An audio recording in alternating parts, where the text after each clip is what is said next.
Peng Goldfish BA ang Memory Mo Catchulit ko. I'm with Vegetarian Bride and Coach AP, the memory coach.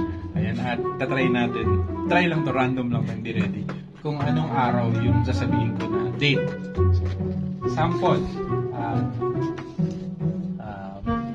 July 10.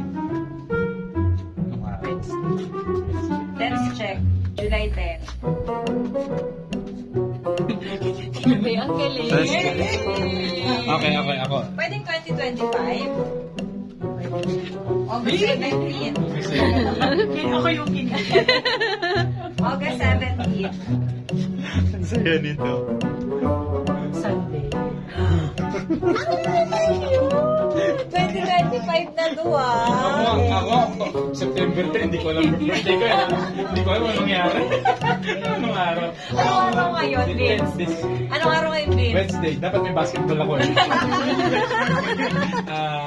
December 25 this year, 2024. December.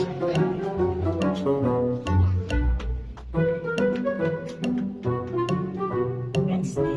Mabilis pa sumagot si Coach Ibig kaysa mag-swipe ako nung ano.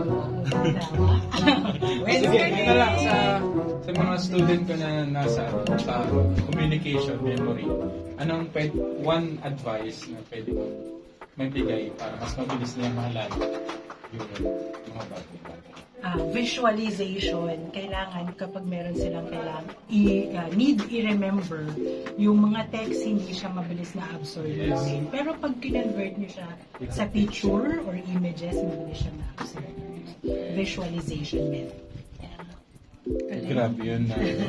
Ayaw ko sumagot din, mabilis. Pero mali.